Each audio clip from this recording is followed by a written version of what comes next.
Assalamualaikum warahmatullahi wabarakatuh. Bertemu kembali dalam kelas online mata pelajaran PKM. Anak-anakku, bagaimana kabar kalian? Semoga kalian dalam keadaan sehat walafiat. Sebelum kita memulai pelajaran pada hari ini, terlebih dahulu marilah kita berdoa bersama agar ilmu yang kita dapatkan bisa bermanfaat. Berdoa mulai. Berdoa selesai. Anak-anakku, materi kita pada hari ini kita akan mempelajari bab 3 tentang tata urutan peraturan perundang-undangan dalam sistem hukum nasional di Indonesia. Adapun tujuan pembelajaran kita pada hari ini yaitu menata tata urutan perundang-undangan dalam sistem hukum nasional di Indonesia secara adil, memperjelas konsepsi tata urutan perundang-undangan sesuai dengan UUD NRI tahun 1945, memahami tata urutan perundang-undangan dalam sistem hukum nasional di Indonesia, mendemonstrasikan peran sebagai penyusun tata urutan perundang-undangan. Yang pertama, makna tata urutan peraturan. Di sini negara Indonesia adalah negara hukum. Dalam sebuah negara hukum ada pengakuan HAM, asas legalitas, serta peradilan yang bebas dan tidak memihak, atau yang dinamakan dengan supremasi hukum. Peraturan perundang-undangan.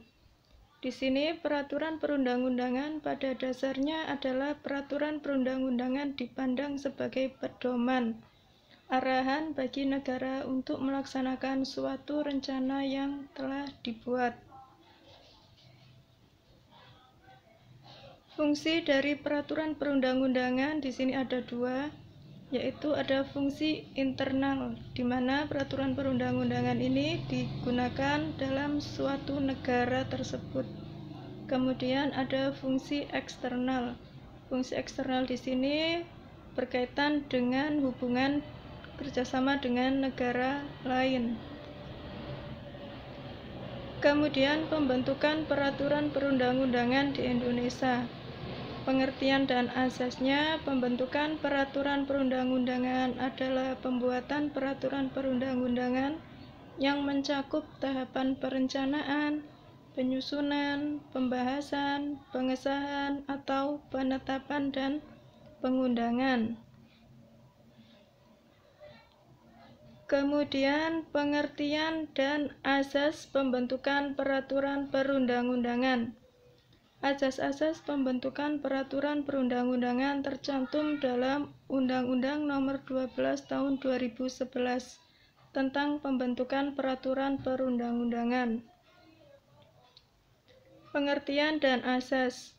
Materi muatan peraturan perundang-undangan mencerminkan asas-asas seperti pengayoman, kemanusiaan, kebangsaan, kekeluargaan, kenusantaraan, Bhinneka Tunggal Ika, keadilan, kesamaan kedudukan dalam hukum dan pemerintahan.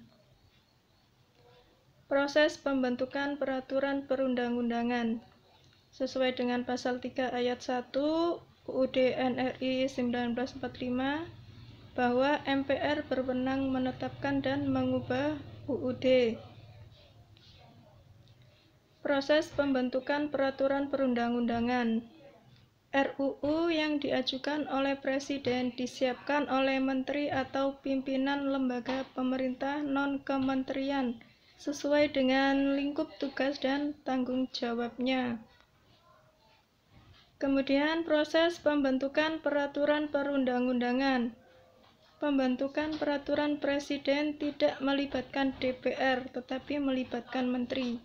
Karena di sini Menteri sebagai pembantu Presiden. Yang kedua, proses pembentukan peraturan perundang-undangan. Rancangan perda atau peraturan daerah provinsi dapat diusulkan oleh DPRD provinsi atau gubernur.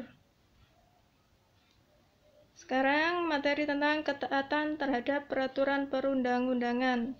Di situ bisa dilihat contohnya. Sebagai warga negara Indonesia, kita harus menaati segala peraturan yang telah dihasilkan lembaga-lembaga negara. Kemudian yang berikutnya ada contoh ketaatan dalam lingkungan keluarga. Kemudian di sini contoh ketaatan peraturan perundang-undangan di lingkungan sekolah. Yang berikutnya ada ketaatan terhadap peraturan perundang-undangan di lingkungan masyarakat. Kemudian yang berikutnya ada ketaatan peraturan perundang-undangan di lingkungan negara. Nah, setelah kalian memahami materi tersebut, sekarang ada tugas, di mana tugas itu berupa tulislah perbandingan tata urutan peraturan perundang-undangan di bawah ini. Di situ ada 4 peraturan perundang-undangan. Tugas kalian bisa membuat tabel tentang perbandingan dari masing-masing peraturan perundang-undangan tersebut. Kalian kerjakan dalam selembar kertas, kemudian dikumpulkan waktu KPT. Nah, anakku, demikianlah materi pelajaran PKN dalam kelas online. Semoga apa yang kita pelajari hari ini bisa kalian pahami dengan baik.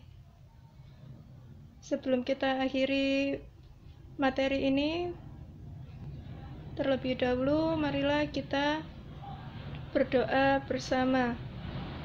Berdoa mulai. Berdoa selesai. Wassalamualaikum warahmatullahi wabarakatuh.